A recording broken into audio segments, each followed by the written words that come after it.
बोलिए संत सम्राट सदगुरु कबीर साहेब की जय। सदगुरु अभिलाष साहेब की जय। उपस्थित आप सब सत्संग प्रेमियों और नन्हे मुन्ने बाल गोपालों, सदगुरु कबीर साहब ने कहा है, कर बहिया बल आपनी छाण बिरानी आस, जाके आंगन नदिया बहे सोकस मरे पियास। कर बहिया बल आपनी, अपने बाहुबल पर भरोसा करो। छाण बिरानी आस, दूसरे का भरोसा मत करो। जब जिंदगी आप जी रहे हैं, आपको अपनी मंजिल तक रास्ता तय करना है, तो फिर दूसरे के कदमों पर नहीं चलना है, खुद के कदमों पर भरोसा करना है और खुद को ही चल के खुद को मंजिल तक ले जाना है। कर बहिया बल आपनी छाण बिरानी आस, जाके आंगन नदिया बहे सोकस मरे पियास। सदगुरु कबीर साहब कहते हैं कि जिसके आंगन में नदियां बहती हो वो क्यों प्यासा हो। जैसे आपका घर भजनों से भरा हुआ है, सुबह से शाम तक भजन के बोल चल रहे हैं, गुनगुना रहे हैं, गा रहे हैं। सरल सरिता भजनामृत। यहाँ सरिता मतलब नदी बह रही है भजनों की। वहां कोई बंदा प्यासा रह जाए, उसे गाना ना आए, जैसे कोनिका गाती है और आपका क्या नाम वासु जी गाते हैं, तो पूरा घर गा रहा है। मम्मी भी गुनगुनाती होगी रसोई में, अभी रसोई बनाते बनाते। तो फिर जिस घर में भजन का दौर चलता हो, भजनों से जो सराबोर हो जो घर, उस घर में सब कोई भजन गाते हैं, माँ के दूध से ही भजन गाते हैं। इसी तरीके से साहब कह रहे हैं कि तुम्हारे घर के सामने से पानी बह रहा हो, नदी बह रही हो, फिर भी प्यासे और अभागे हो, तो ये बड़ा दुर्भाग्य है। ऐसा हो ही नहीं सकता है कि नदी बह रही हो और आप प्यासे हो। तो सदगुरु यहाँ पर ये बता रहे हैं कि तुम्हारे अंदर खूब पावर है, पोटेंसी है, पॉसिबिलिटी है, उसको जगाओ।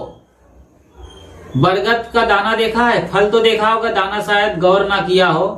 राई के यानी सरसों के दाने से भी महीन होता है बरगद का दाना, मगर एक दाने में यदि वो सही तरीके से उसे ऊर्जा, खाद, पानी, वातावरण और सूरज की गर्मी मिल जाए तो विशाल वट बनता है।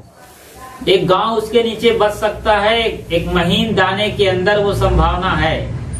ऐसे ही हर आदमी इंडिविजुअल बरगद सरीखा पॉसिबिलिटी और पोटेंसी लेके पैदा होता है। बस सही जमीन मिलनी चाहिए, सही संगत होनी चाहिए और खुद को सही तरीके से धीरे धीरे पहचानने आना चाहिए। तो फिर आप क्या नहीं कर सकते। नाटे कद का तेंदुलकर क्रिकेट में भगवान हो सकता है। जन्म का अंधा मेरे ख्याल से रविंद्र जैन इतने बढ़िया गीतकार हो सकते हैं और गायक हो सकते हैं। ये सब कल्पना से परे है। किसी भी फील्ड में ऐसे जाइएगा तो सोचिएगा और देखिएगा कि एक से एक कारनामे हुए हैं। एक आदमी था करसन भाई, जो साइकिल से निरमा पाउडर बेचा करता था, गली गली गलियों में घूम घूम करके वो निरमा बेचा करता था। मगर आज निरमा एक ब्रांड नेम हो गया है वॉशिंग पाउडर का। लोग सर्फ एक्सल या एरियल भी खरीदेंगे तो निरमा पाउडर मांगते हैं दुकानों में जाकर। कितनी बड़ी बात है। धीरू भाई अंबानी पेट्रोलियम में एक तेल डालने वाला इंसान रहा है, लेकिन खुद को संभाला, खुद को देखा तो रिलायंस इंडस्ट्री खड़ी कर दिया। आज कितने बड़े बड़े नाम हैं। न्यूटन, उसे गधा कहा जाए तो कोई अतिशयोक्ति नहीं होगी, क्योंकि उसके क्लास टीचर ने उसे स्कूल से बाहर कर दिया था। पढ़ाई में कमजोर था, मंद बुद्धि का, और उसके बाप ने उसे सेब के खेत में परिंदों की रखवाली के लिए लगा दिया, तुम चिड़िया उड़ाते रहो, भगाओ ताकि सेब फल बच सके या और उसकी सुरक्षा हो सके। एक सेब टपका और फ्री ऑफ माइंड, खाली दिमाग में वो उसने पकड़ लिया गुरुत्वाकर्षण का नियम और पूरी दुनिया को दे दिया। तो कौन जानता है कि क्या इसके अंदर क्या संभावना है। अपनी संभावनाओं को पहचानना है कि आपको किस फील्ड में जाना है, ये तय करना आपकी जिम्मेदारी है कि आपकी पसंद क्या है, आपकी है हॉबी और हैबिट क्या है, आपको दिल से क्या करने को आता है, आप किस चीज में अच्छी तरीके से इन्वॉल्व होते हैं, अपना 100% देते हैं। इसे दुनिया का कोई दूसरा इंसान नहीं बताएगा, चाहे वो मम्मी हो या फिर पापा। उसे आपको ही तय करना है कि मुझे किस फील्ड में जाना है, मेरी सबसे गहरी रुचि क्या है, उसमें आप जल्दी से जल्दी ग्रो करेंगे और अपनी मंजिल को आराम से हासिल करेंगे, बल्कि मंजिल खुद चल के कदमों में आएगी। यही सदगुरु कह रहे हैं कि कर बहिया बल आपनी छाड़ बिरानी आस। दूसरे जरूर मदद करते हैं लेकिन कुछ कुछ करेंगे, थोड़ी दूर तक सहारा बनेंगे, कोई फाइनेंशियल सपोर्ट दे देगा, कोई और किसी तरीके से सपोर्ट करेगा, मगर उन सबके सपोर्ट और सहारे सिर्फ आपको गुनगुना कर सकता है। गुनगुना पानी होता है ना, हल्का सा ल्यूकवार्म, उतना ही करेंगे। आपको कभी भी उनके सपोर्ट भाप नहीं बना सकते, ट्रांसफॉर्मेशन नहीं कर सकते वो लोग। आपका रूपांतरण तभी होगा जब आप खुद को परखेंगे, खुद को भीतर से देखेंगे कि मैं क्या कर सकती हूँ या मैं क्या कर सकता हूँ। तो कर बहिया बल अपनी जो शक्ति है भीतर, कभी कभी बैठ जाओ रात में या सोने के पहले और जगने के बाद, आंख बंद कर लो इसी तरीके से और अपने गुरु और इष्ट को प्रणाम कर वंदन करो और मुस्कुरा लो थोड़ा सा। कोई बात नहीं, मुस्कुरा लो। सुबह सुबह आप मुस्कुरा लेते हैं तो दिन भर का हंसने मुस्कुराने का बीमा हो जाता है। आपकी जिंदगी वो दिन हंसते मुस्कुराते बीतने वाली है। तो मुस्कुरा लो थोड़ा सा। सवेरे सवेरे शर्म लगे मुस्कुराने में तो चद्दर ओढ़ के मुस्कुरा लो, मगर मुस्कुराओ जरूर। तो सुबह सुबह जगो और अपने ही संभावनाओं को तलाशो कि मैं क्या कर सकती हूँ, मैं क्या कर सकता हूँ, मेरे अंदर क्या है जिसको मुझे जगाना चाहिए। वो जग गया तो मैं जहान जीत लूंगा। यही तो हुआ है।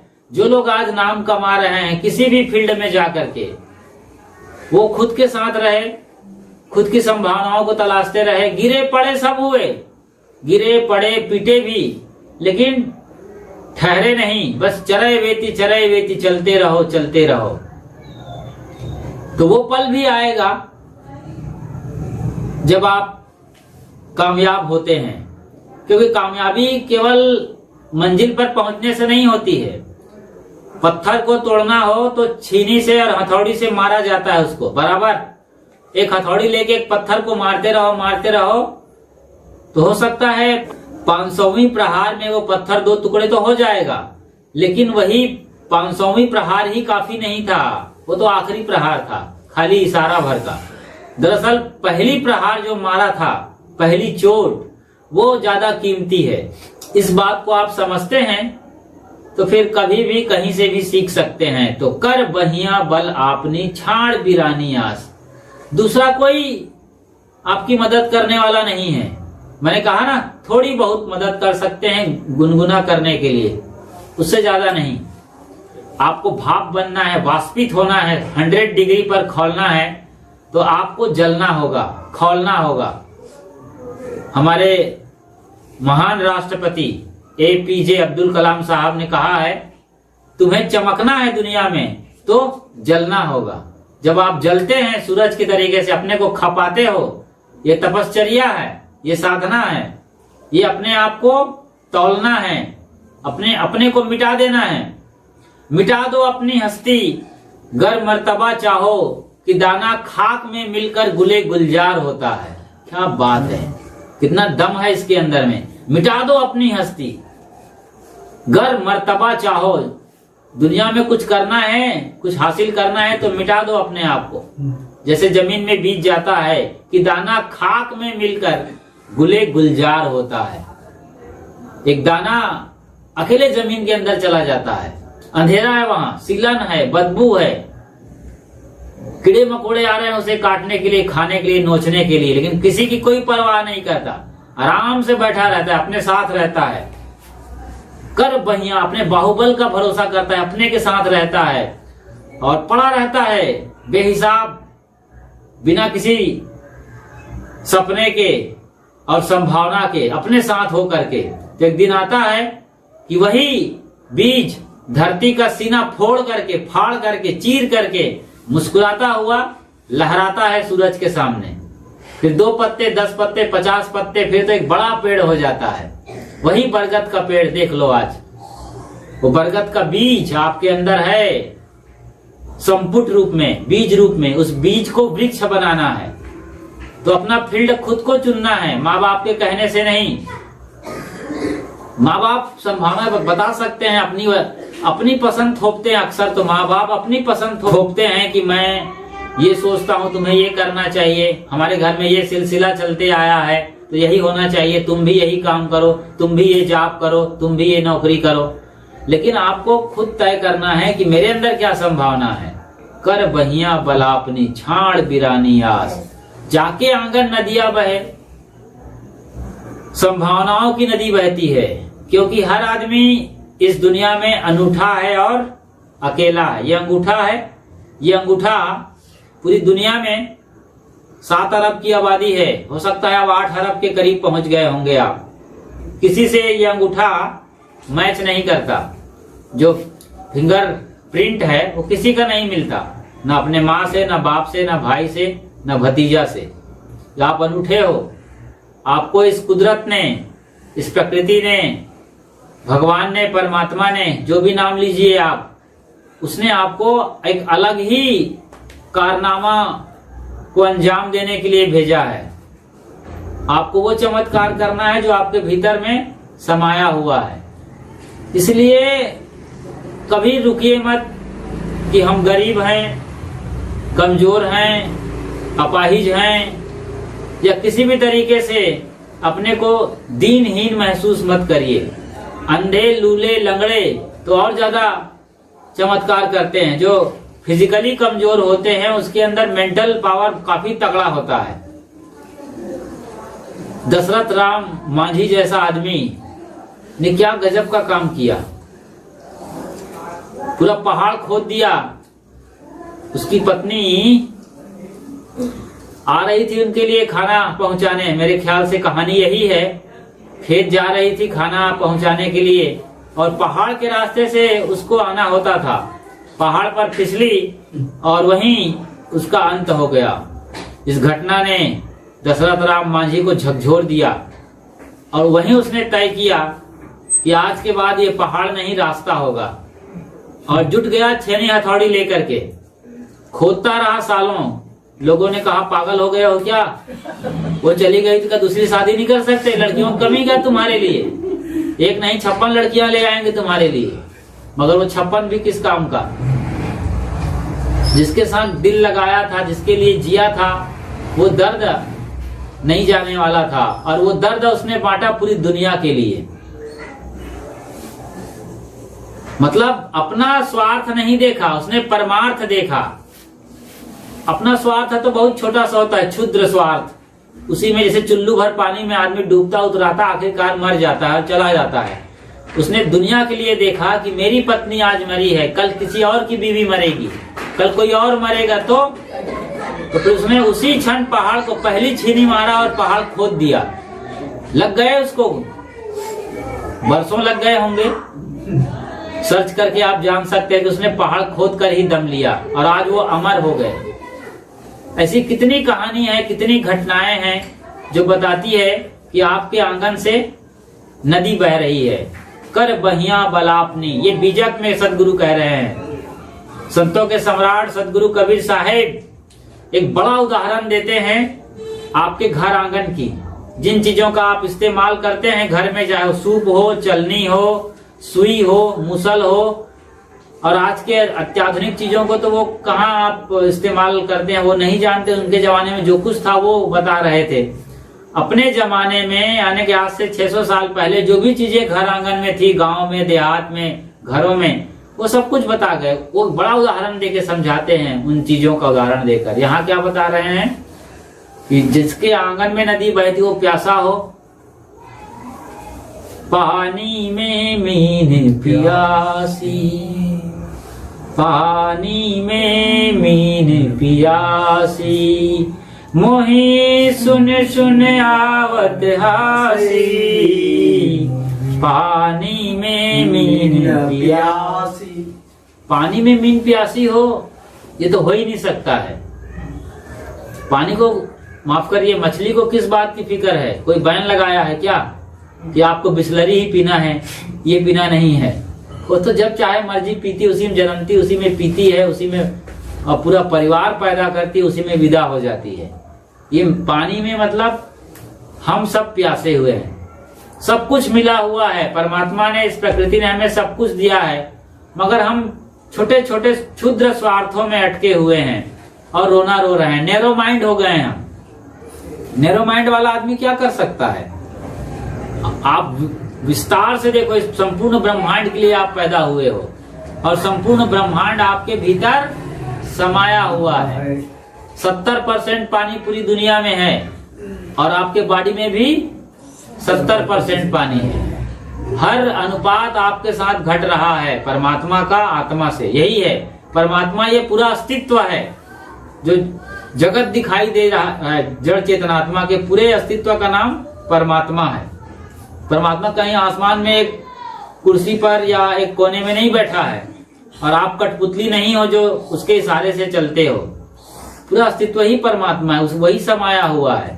पिंडे सो ब्रह्मांडे, जो आत्मा है यही जब परम हो जाता है, जब संपूर्ण को देखता है, समझता है और जानने लगता है और स्वयं में ठहर कर स्वयं का बोध कर लेता है, तो यही आत्मा परमात्मा हो जाता है। तो कर बहिया बलापनी छाण बिरानी आस, जाके आंगन नदिया बहे सोकस मरे पियास। एक और लड़की का नाम है, बहुत बड़ा कारनामा उसने अंजाम दिया है। उनका सरनेम सिन्हा है, जानती हो? तुम लोग बताओ, ये लोग बताएंगी कौन सिन्हा है? कोई बड़ा नाम है सिन्हा नाम से? बोलो। सोनाक्षी सिन्हा को जानती हो? क्या आंटी लगती है? कौन है सोनाक्षी सिन्हा? एक्टर है। एक्ट्रेसेस, एक्टर्स क्या बोलते हैं इंग्लिश में? एक्ट्रेस हो गई। तो वो सोनाक्षी सिन्हा का नाम मालूम है, लेकिन जो आपका वाकई में रोल मॉडल होना चाहिए या एक्ट्रेस होना चाहिए, वो असली कौन है? अरुणिमा सिन्हा। उसके दोनों पैर कट गए, इसके बावजूद उसने माउंट एवरेस्ट को बौना साबित कर दिया। वहां झंडा गाड़ा उसने। जिसके दोनों पैर, एक पैर तो कट ही गया था, दूसरा पैर अपाहिज हो गया था और भी तमाम चोट आई थी। वो नेशनल वॉलीबॉल प्लेयर थी और एक इवेंट में शामिल होने के लिए लखनऊ या दिल्ली जा रही थी ट्रेन में। तमाम लोगों के साथ ट्रेन में वो भी बैठी थी। चैन खींचने वाले आ गए, चोर, बदमाश, लुटेरे, और सबका लूटने लगे। इसका भी चैन खींचने लगे। इसने कहा नहीं दूंगी मैं। क्यों दूंगी तुमको चैन? मेरे माँ बाप ने मुझे गिफ्ट किया है, या अपनी मेहनत, खिलाड़ी थी तो कमाई होगी अपनी मेहनत से।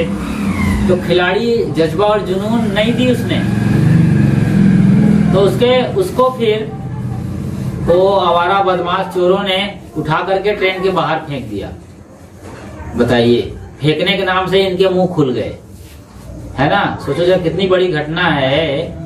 वो भी रात में अंधेरी में एक लड़की को ट्रेन की पटरियों में ट्रेन के बाहर फेंक दिया गया। और रात की घटना है ये। उधर से भी ट्रेन आ रही थी, इधर से भी ये ट्रेन गुजर रही थी। दोनों के बीच में उसकी क्या दशा गिरी होगी, तो हाथ पैर तो यूं ही, बताया ना, दूसरी ट्रेन से उसके पैर कट गए। एक पैर कटते ही क्या दुर्दशा होगी। एक चींटी भी काटती है तो हालत खराब हो जाती है, प्राण निकलने जैसे लगते जब मच्छर काट देते हैं।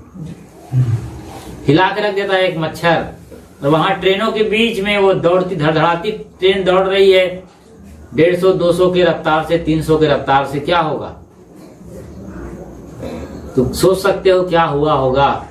फिर भी वो सलामत रही, पैर कट गए, कई जगह चोटें आई। रात भर में कम से कम 49 ट्रेन आर पार हो गई उसके। और रात में बड़े बड़े चूहे पटरियों में से निकल के आते, उसके कटे हुए पैर को खाते, मांस नोच नोच के, बड़े बड़े चूहे खरगोश जैसे। सोचो जरा क्या हो रहा उसके साथ। मगर वो डटी रही, कुछ देर बेहोश भी हो गई, लेकिन होश आया तो देखते ही है कि चूहे पैर खा रहे हैं। ये घटना घटती रही उसके साथ। और इसी जब ट्रेन आती तो उसको अच्छा लगता, क्योंकि चूहे भाग जाते, किसी भी तरीके से ट्रेन आए तो चूहे भाग जाते। मगर जब तक ट्रेन ना गुजर जाए तब तक पूरा नरक उसके मुंह पर गिरता था। सोचे हो क्या हो रहा था? ट्रेन का नरक, लोगों के सब बाथरूम, टट्टी, पेशाब सब उसके मुंह पे गिर रहे थे, वो भी झेल रही थी। ऐसा नरक कभी सोचा नहीं होगा, वो नरक वो झेल रही थी। सोचिए जरा क्या हो रहा है। फिर भी डटी रही। सुबह सवेरे एक आदमी आया, वो देखा और लौट गया। इनको बड़ी जगी उम्मीद कि कोई आया है, खबर देगा और कुछ करेंगे मेरे लिए। चिल्ला भी नहीं सक रही थी, इतनी ताकत भी नहीं बची थी। लेकिन वो आदमी कई लोगों को लेके आया और क्या लखनऊ या कहाँ या आसपास कोई और एक शहर में खबर दी गई, उनको याद नहीं आ रहा है उसके शहर का नाम जहां ये घटना घटी थी। तो खबर दे दी गई, लोग आए और उनको उठा करके ले गए जिला अस्पताल में। तो डॉक्टरों ने हाथ खड़े कर दिए कि हमारे पास एनेस्थीसिया नहीं है, ना ही खून है बोतल में, सब खाली डिब्बा है। उसने कहा अरे एनेस्थीसिया और खून की फिक्र मत करो, बोले तुमको जो करना है वो इलाज करो। बोले यहाँ तो चूहे कतर रहे थे बड़े बड़े, तुम्हारी कैंची क्या होती है उसके सामने में। खरगोश जैसे चूहे जब कुतर रहे थे तो कैंची कौन सी बड़ी बात है, लगाओ चलाओ जो भी करना है ऑपरेशन। डॉक्टर लोग लग गए उनको सुलाकर, पूरा ऑपरेशन शुरू हो गया उनका। और पहली बार कहते हैं कि डॉक्टरों ने अपना खुद खून दिया उनको, उनकी हस्ती और गरिमा को देख करके। फिर साई मतलब होता है sports authority of India limited, तो इसने कुछ 1000 रुपया भेजा होगा उनके लिए। ऊंट के मुंह में जीरा, उतनी बड़ी खिलाड़ी घायल हुई है, जिंदगी ले दे के आधी अधूरी बची हुई है अपाहिज होकर के, उसके लिए कुछ 1000 कोई मायने नहीं रखते हैं। लेकिन खैर इलाज चलता गया, घर वाले आए, अब ठीक होने लगी। अब एक प्लास्थेटिक लेग यानी नकली पैर लगा के वो चलने लगी। अब घर में आ गई वो, मगर लड़की की जात अच्छी खासी, लड़की भी बोझ हो जाती है एक घर में। तो आज के जमाने में यदि पढ़ाई में कमजोर है, थोड़ी शकल सूरत सही नहीं है, या थोड़ा सा किसी अंग से कमजोर है, तो बहुत बड़ा बोझ बन के रह जाती है घर में। बेटियां जो पूरी दुनिया को संभालती हैं वो घर के लिए बोझ हो जाती हैं। घर में भी तरह तरह की चर्चा शुरू हो गई, मतलब कहे ये घर में ही पड़ी रहेगी, इसको कोई शादी भी नहीं करने वाला, घर की बोझ हो गई। और बहुत सारी बात, क्या सपना देखी थी, घर का नाक कटा दी, बहुत सारी बातें करने लगे। लोग आए उनके साथ, रिश्तेदार ही लोग। ये उब गई धीरे धीरे। और एक दिन इसने सबको बताया कि मुझे बड़ा काम करना है। कहे क्या काम करना है? तो कहे मैं माउंट एवरेस्ट पे चढ़ूंगी, दुनिया की सबसे ऊंची चोटी है। कितनी है उसकी हाइट? 8000। इनको बताने दो, आपको नहीं बताओ। क्यों? पढ़ती नहीं हो, खाली गाती भर हो। फिर बोलो जी योगेंद्र जी, अब बताओ। 8844 है। नहीं, हाँ सही है, 99% सही बताते हो। 8844-45 वो बोलते हैं, योगेंद्र जी बता रहे हैं, लेकिन सही आंसर है 8848 मीटर। ये हाइट है दुनिया की सबसे ऊंची चोटी माउंट एवरेस्ट की। मतलब पर्वत की जो सबसे ऊंची चोटी है पूरी दुनिया में वो यही है, 8848। वहां वो चलने के लिए तैयार हो गई। लोगों ने कहा इसका तो शरीर तो लंगड़ी तो है ही है शरीर से, ये इसका दिमाग भी गया है, अभी इसको चलने फिरने में दिक्कत हो रही है और पहाड़ चढ़ने की सोच रही है। कबीर साहब ने बीजक में कहा है, पंगा मेरु सुमेरु लंघे त्रिभुवन मुक्ता डोला है। पंगा, जो पंगा होते हैं ना, लंगड़ा, अपंग, अपंग शब्द को ही उसने पंगा कहा है बीजक की भाषा में, अपने जमाने की, 600 वर्ष पहले वो बोल रहे थे। तो पंगा मेरु सुमेरु उल्लंघे त्रिभुवन मुक्ता डोले, त्रिभुवन में मुक्ता होके डोलता है। मतलब जो अपनी कमजोरी को जान जाता है वो अपंग नहीं हो जाता है, वो दिव्यांग हो जाता है। अपनी कमजोरी, कोई बॉडी फिजिकल हम हैंडीकैप्ड नहीं है, लेकिन माइंड के लेवल से, थिंकिंग के लेवल से आज हर आदमी हैंडीकैप्ड है, हर आदमी अपंग है। लेकिन जो अपनी सोच और अपने विचार को समझ लेता है वो दिव्यांग हो जाता है, उसके दिव्य गुण खिल जाते हैं, दिव्यता प्रकट हो जाती है और वो फिर कुछ भी कर सकता है, जैसे कि अरुणिमा सिन्हा ने किया।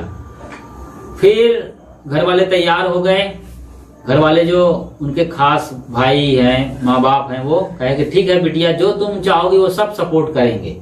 उसकी बुआ, मौसी और भौजाई जो और लोग थे, वो लोग तो उनको कमजोरी साबित कर रहे थे, या और दूर दूर के रिश्तेदार, लेकिन घर वाले समझे उनके दर्द को, कहे चलो। और वो अब तैयार हो गई माउंट क्लाइंब के लिए, माउंट एवरेस्ट में चढ़ने के लिए, झंडा फहराने के लिए देश का। तो उनका एक गोरखा ट्रेनर था, गुरुजी, मतलब पहाड़ चढ़ने के लिए ट्रेनर चाहिए ना, उसने ट्रेनिंग दिया। नकली पैरों के जरिए वो चढ़ती थी, उतरती थी, फिसलती थी, गिरती थी, वो उन्हें संभालता था, फिर ट्रेन करता था, उनके हौसले को बढ़ाता था गोरखा। और एक दिन वो आया जब 50 से 100 लोगों के साथ उसे उस दिन रिकॉर्ड बनाने के लिए चढ़ना था। तो सब तो सलामत पैर वाले थे, फटाफट चढ़ना शुरू कर दे, ये बार बार फिसल जाती नकली पैर के सहारे। ऐसे ही मतलब एक भाव तो बैठा ही था, पहला भाव तो यही था कि लड़की हूं। हालांकि उसके लिए कोई मायने नहीं रखता, लड़की केवल फिजिकली लड़की है, लेकिन माइंड और सोल के लेवल से कोई लड़की लड़का नहीं होता है, वो कुछ भी कर सकते हो आप। तो वो उसने जीत लिया था। दूसरा, वो फिजिकल हैंडीकैप्ड, और वो बार बार अपने को तो नहीं मानती थी, लेकिन फिर भी शरीर तो अपने ढंग से काम करेगा ना, कमजोर है तो फिसल जा रही थी। उनके साथ ही काफी आगे निकल गए किलोमीटर, यही दूसरा कदम नहीं उठा पा रही है, लेकिन लगी रही। सोकस मरे प्यास, वो प्यासा नहीं मर रही थी, वो खूब पानी पी रही थी, हौसले का, अपने इरादों को वो बुलंद रखी हुई थी और वो आगे बढ़ रही थी। और धीरे धीरे फिर वो बढ़ती चली गई, लेकिन पहुंच भी गई वो। हाँ, पीछे रही लेकिन पहुंच गई कहाँ? 8,848 मीटर गिरते पड़ते, बर्फ को फाड़ते चीरते वो पहुंच गई। और पहुंचकर उसने वहां पर देश का तिरंगा झंडा लहराया, जैसे कि आज आपने 26 जनवरी को लहराया ना, बस वैसे ही लहराया ऊंची चोटी पर। उसने अपने सर से कहा, गोरखा से, प्लीज सर कुछ सेकंड के लिए एक काम करो, कुछ फोटो ले लो। उसने कहा नहीं, तुम्हारा सिलेंडर खत्म हो रहा है, क्योंकि फिसल के सिलेंडर काफी खत्म कर चुकी थी वो। सिलेंडर खत्म हो रहा है, वापस जाना है जमीन पर, 8,848 मीटर नीचे जाना भी है, इसको भी ख्याल में करो। तो फोटो सेशन मत कराओ। नहीं सर, एक मर गई तो क्या हुआ, लोग कहेंगे तो कि मैं वहां चोटी पर जाके झंडा फहराई, कोई सबूत तो चाहिए। गोरखा मान गया और फोटो लिया। कहा सर कुछ सेकंड वीडियो तो बना दो, कम से कम मुझे जीवित तो देख पाए, इस तरीके से कुछ किया हूं मैं, मर जाऊंगी रास्ते में कोई परवाह नहीं। देखो ये होता है जज्बा और जुनून, कि मिटा दो अपनी हस्ती, कि दाना खाक में मिलकर गुले गुलजार होता है। तो मिटने को तैयार थी और मिटी ही, तभी जाके वो आज उसका नाम रोशन है पूरी दुनिया में। फिर वहां फोटो लेने के बाद कुछ वीडियोग्राफी भी हो गई और अब वो उतर रही थी। और इतना पक्का था उसका, गोरखा जान चुका था कि ये बीच में मर जाएगी, सिलेंडर खत्म हो जाएगा।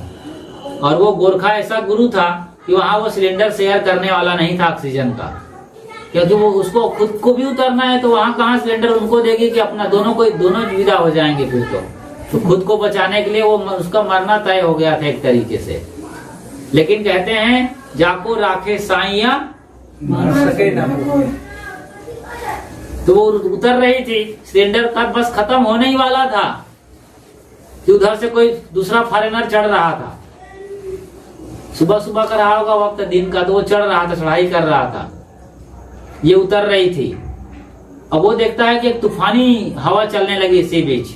वो चढ़ने वाला जो फॉरेनर था वो डरा थोड़ा सा। वो 2 सिलेंडर लाद चुका था अपने पीठ पर। उनको लगा अब यात्रा स्थगित करो। एक सिलेंडर उसने फेंक दिया वही निकाल के, और एक सिलेंडर से वापस उतर गया। तो देखिए वहां पर उस सिलेंडर को उसके सर ने, गोरखा ने, टीचर ने उस पे लगा दिया। किस पर? अरुणिमा सिन्हा पर। और वो सलामत उतर के आ गई। ये होता है, आप ठानते हो तो 1000 बाधा आएंगी मगर आप कामयाब होंगे ही होंगे। आपका हौसला ही काफी है, आप ठानते हो यही काफी है। बाकी तो काम अपने आप प्रकृति कर लेती है। तो अपने अंदर जो भी संभावना है, फिर वो बाद में वो आई स्टेज पर, शो की, लोगों ने पूरा इंटरव्यू लिया। जैसे कभी ऋषभ पंत का हो रहा है, शुभमन गिल को लोग देख रहे हैं। एक हारा हुआ मैच जो कि ऑस्ट्रेलिया जीत ही लेता, जबड़े से उसके छीन करके इन लोगों ने निकाल के लाया और टेस्ट मैच में एक बड़ा कारनामा को अंजाम दिया। ऐसे ही कई इवेंट, कई घटनाएं पूरी दुनिया में घट रही है। आंख खोल के देखिए तो आप कहीं से भी लेसन ले सकते हैं, सबक सीख सकते हैं और अपने को ग्रो कर सकते हैं। जल्दी से जल्दी अपनी मंजिल तक पहुंच सकते हैं। तो वो अरुणिमा सिन्हा इस तरीके से पहुंच गई और न सिर्फ माउंट एवरेस्ट पर झंडा गाड़ी, बल्कि वो जितने भी महाद्वीप है, ऑस्ट्रेलिया, अमेरिका, यूरोप और कौन कौन से महाद्वीप है, 7 महाद्वीप है, एशिया, सभी देशों के टॉप पे जाकर उसने झंडा गाड़ दिया। सोचिए जरा, एक लड़की लंगड़ी होकर के, लड़की लंगड़ी, फिर भी उसने इतिहास लिख दिया। तो ये होता है, समझने की बात है ना। इसलिए सदगुरु कहते हैं कि दूसरे के आसे भरोसे पर मत बैठे रहो, बल्कि कर बहिया बला अपनी, छाड़ बिरानी आस, जाके आंगन नदिया बहे, शो कस मरे प्यास। आपको प्यासा मरने की कोई जरूरत नहीं है, क्योंकि परमात्मा ने पूरा पानी दिया है। पूरा जो आप चाहते हैं वो सब कुछ है, बस एक कदम उठाना है। बाकी के 99 कदम को ये प्रकृति अपने आप कंप्लीट करने वाली है, वो रुकने वाली नहीं है। आपको केवल एक कदम उठाना है, बाकी 99 अपने आप पूरे होने वाले हैं। लेकिन एक कदम आपको उठाना होगा 99 कदम को पाने के लिए। ठीक है, तो जो भी जिस फील्ड में जाना हो उस पर रियाज करो, अभ्यास करो, प्रैक्टिस करो, लग जाओ दिल से। अपने अंतरात्मा की आवाज सुनो, फिर कोई न रोकने वाला है न कोई रुकने वाला है। आपकी कामयाबी, आपकी सफलता आपकी खुद कदम चूमेगी। तो आज बस इतना ही। आप स्वस्थ रहें, खुश रहें, खुशहाल रहें, इन्हीं शुभकामनाओं के साथ कि आज हम रायपुर आए, सरल सरिता भजनामृत भजन मंडली के ऑनर सुरेश भाई ठाकुर जी के यहाँ। ये बड़ा सौभाग्य रहा, एक कॉल किया और उन्हें पूरा फूलों से रास्ते पर हमारा स्वागत किया, चरणों को अपने को बिछा दिया। ये आपके भक्ति का भी बड़ा भाव है। सदगुरु अभिलाष देव महाराज की असीम कृपा है कि आज उनकी वजह से हम यहाँ बैठे हैं और शानदार भजनों का आनंद लिया। और आपने सत्संग से अपने अंदर जो पॉसिबिलिटी और पोटेंसी है उसको जगाने का एक पावर चार्जिंग, क्या बोलते हैं उसको, स्पार्किंग के दौर से आप गुजर के जा रहे हैं। मैं उम्मीद करता हूं कि आने वाला कल, पल, नरसों, परसों और बरसों सदा आपके लिए खुशहाल और